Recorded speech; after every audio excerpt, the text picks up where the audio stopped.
So far we're having a good time here. We're gonna get some food here shortly. Apparently there's a lobster truck outside.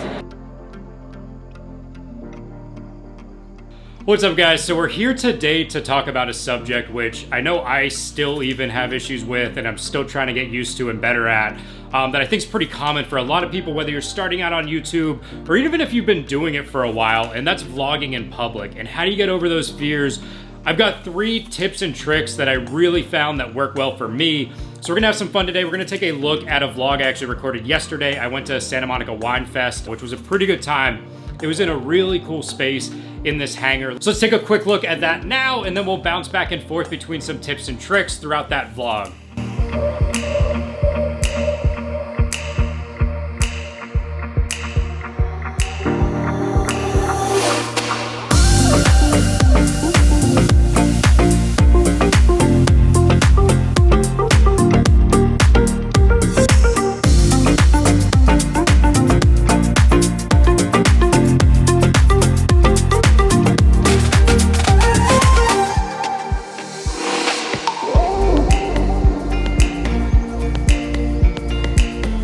So far we're having a good time here. We're gonna get some food here shortly. Apparently there's a lobster truck outside.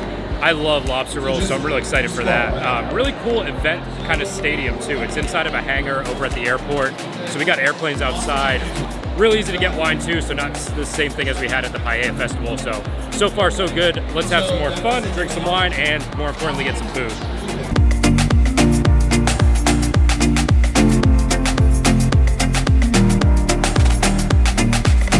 So first and foremost, how do you get yourself used to vlogging in public or recording yourself in public? Well, there's a few ways to build up to it. What I found I like to start off with was going to one of 2 scenarios. You actually think that you want to go to less crowded scenarios. That's actually not true. Going to very crowded places is where you find that everyone's so busy, there's so much going on, you're really just focused on what you're doing and you're ignoring all the chatter of everything else going on around you.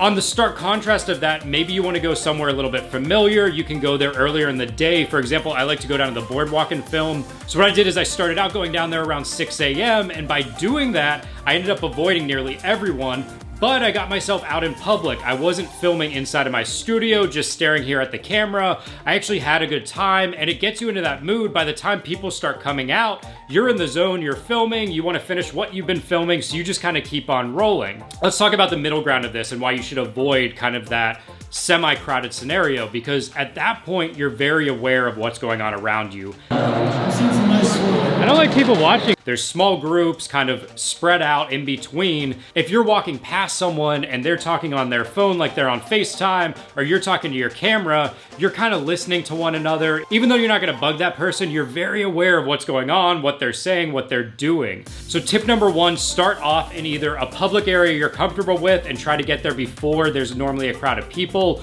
or go to very crowded scenarios because it's very easy to film there and no one's gonna notice what you're doing.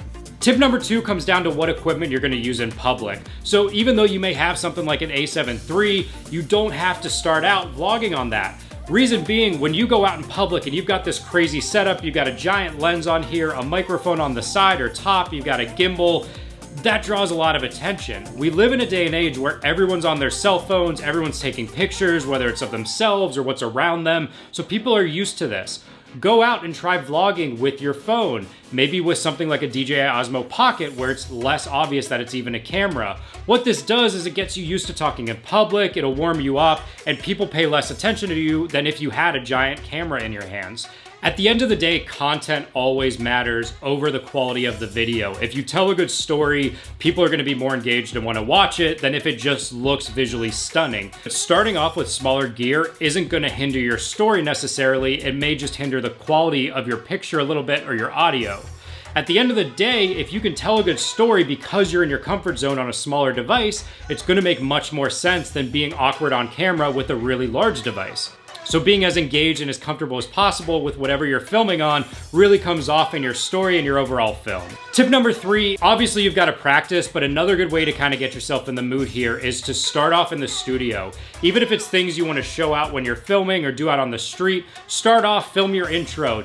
What's up guys? As you can see, the studio's coming along pretty well. I'm excited for it. I'm gonna work on a backdrop. We're doing soundproofing today But we're gonna actually do a little relaxation now. We're gonna head down to the Santa Monica Wine Festival and have some fun. So today's gonna be a vlog, and I'll see you down there.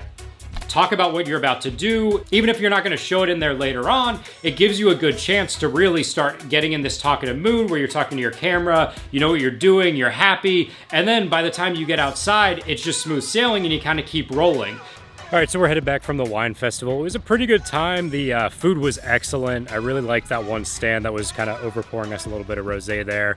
Fun fact, I dropped my camera on the way back. Thank God everything's good, but these Joby GorillaPods, there's been so many complaints about them, and actually the tripod itself didn't fail on me. What failed was the ball head that's on top of it. So it completely just fell off, and thank God I have the lens hood on my camera here, so it actually kind of caught most of the drop. The actual microphone took some of the hit too, but overall it was a pretty small drop. Everything looks good. I think we're in good shape. If you go outside and you start filming, at that point you're kind of dry, you're warming up. It takes you a little bit to kind of get in that comfort zone. So by starting off in your studio, you can actually show that later on, you know, you're ready to talk, you're ready to roll. So honestly, I found that with these 3 tips, it can really help you. Start off in very public areas or sneak out early. Number 2, be conscious of what equipment you're using. If you want to start off with your cell phone, that's a great way to get used to vlogging in public. And tip number 3 is warm up, film yourself in the studio a little bit in a quiet space, and by the time you get out there, you're ready to roll. So hopefully these tips help you guys if you're out filming in public.